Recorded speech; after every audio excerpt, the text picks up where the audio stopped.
बदलापूरमध्ये बांधकाम व्यावसायिकाच्या हलगर्जीपणामुळे 19 वर्षीय युवकाचा आपण जर बघितलं तर मृत्यू झाल्याची घटना घडली आहे.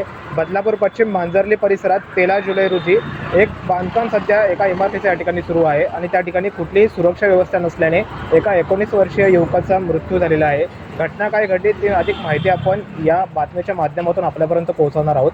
13 जुलै रोजी शुभ लाईफ स्पेस सर्वे नंबर 92 या ठिकाणावर या इमारतीचं सध्या बांधकाम सुरू आहे आणि या इमारतीचं बांधकाम सुरू असताना लिफ्टच्या माध्यमातून ज्या विटा आहेत त्या खालून वरती नेण्याचं काम आहे ते त्या ठिकाणी सुरू होतं आणि धीमान रॉय हा नामक जो युवक आहे तो त्या बिल्डिंगच्या खाली होता आणि जी लिफ्ट जेव्हा वर जात होती तेव्हा लिफ्ट 10व्या मजल्यावर जाऊन अडकली आणि तेव्हा अडकल्यानंतर त्याच्यातल्या काही विटा आहेत त्या खाली थेट त्या 19 वर्षीय मुलाच्या डोक्यामध्ये पडल्या आणि त्याच्यामध्ये तो गंभीर जखमी होऊन त्याचा मृत्यू त्या ठिकाणी झालेला आहे.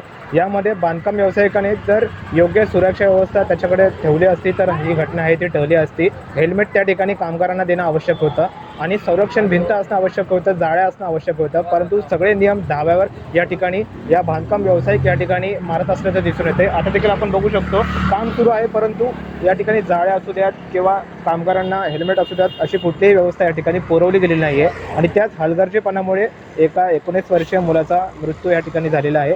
संदर्भात त्या मुलाचे वडील आहेत त्यांनी बदलापूर पश्चिम पोलीस स्टेशनमध्ये तक्रार दिल्यानंतर या ठिकाणी गुरुदेव एंटरप्राइजेसचे मालक या ठिकाणी रितेश पोकार जे उपस्थित होते त्यांनी कुठलीही सुरक्षा व्यवस्था न राखल्याने त्यांच्यावरती सध्या गुन्हा दाखल झालेला आहे आणि पुढील तपास सध्या बदलापूर पश्चिम पोलीस या ठिकाणी करत असल्याचं दिसून येते. परंतु गुन्हा दाखल झाल्यानंतरही या ठिकाणी ज्या संरक्षण जी व्यवस्था होती ती लावणं अपेक्षित होतं परंतु ती कुठल्याही प्रकारे या ठिकाणी लावली नसल्याचं लक्षात येतंय आणि बांधकाम व्यावसायिकाच्या बेजबाबदारपणामुळे एका 19 वर्षीय मुलाचा मृत्यू झाल्याने परिसरात हळहळ या ठिकाणी व्यक्त करण्यात येते.